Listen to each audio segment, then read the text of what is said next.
Daily തോട്ട്സിലേക്ക് എല്ലാ സഹോദരങ്ങൾക്കും സ്വാഗതം.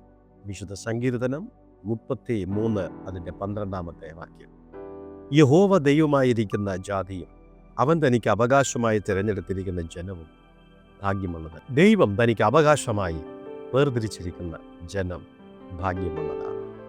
ഇന്ന് ദൈവം നമ്മളെ തിരഞ്ഞെടുത്തത് കൊണ്ടാണ് ഈ ശബ്ദം നിങ്ങൾ കേൾക്കുന്നത്.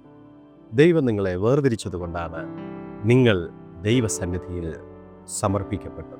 കർത്താവിൻ്റെ തിരഞ്ഞെടുപ്പ് ചെറുതായി കാണുന്നത്. അനേകർക്ക് ആ ഭാഗ്യം ലഭിച്ചിട്ടുണ്ട്. അനേകർ ആഗ്രഹിച്ചിട്ട് അവർക്ക് ഈ വിശ്വാസ ജീവിതത്തിലേക്ക് വരാൻ കഴിഞ്ഞിട്ടില്ല.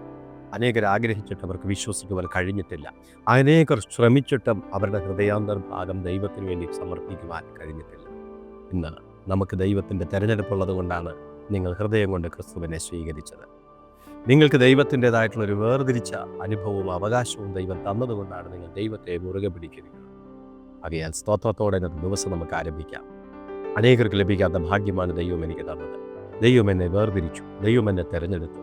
അവൻ തൻ്റെ അവകാശത്തെ എനിക്ക് തന്നിരിക്കുന്നു. അവൻ ഭാഗ്യകരമായ പദവിയിലൂടെ എന്നെ വഴി നടത്തിയിരിക്കുന്നു. സ്തോത്രത്തോടു കൂടി നമുക്ക് ആരംഭിക്കാം. ദൈവം നിങ്ങളെ തുടർന്നും വഴി നടത്താൻ അനുഗ്രഹിക്കും. പ്രാർത്ഥിക്കും. ഞങ്ങളധികമായി സ്നേഹിക്കുന്ന നല്ല ദൈവമേ, നല്ല സമയത്തിനായിട്ട് സ്തോത്രം. അങ്ങ് ഇവരെ തിരഞ്ഞെടുത്തതിനായി സ്തോത്രം. അങ്ങ് ഇവരെ അവകാശമാക്കി മാറ്റിയതിനായിട്ട് സ്തോത്രം ചെയ്യണം. അതൊരു ഭാഗ്യകരമായ പദവിയായിരിക്കാൻ ഞാൻ ദൈവത്തെ സ്തുതിക്കുന്നു, സ്തോത്രം ചെയ്യും.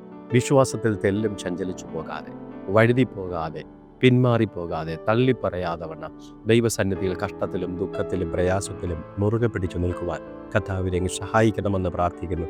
ഇപ്പോൾ ഇവർ അനുഭവിക്കുന്ന എല്ലാ മാനസിക, ശാരീരിക, സാമ്പത്തിക പ്രശ്നങ്ങളെ അതിജീവിക്കുവാനുള്ള ഒരു ആത്മശക്തി ഈ ദാസ് മക്കളുടെ മേൽ പരിശുദ്ധാത്മാവ് പകർന്നങ്ങ് അനുഗ്രഹിക്കണമെന്ന് അടിയങ്ങൾ പ്രാർത്ഥിക്കുന്നു. എല്ലാ തടസ്സങ്ങളെയും ശാസിക്കുക, എല്ലാ പ്രതികൂലങ്ങളെയും ശാസിക്കുക.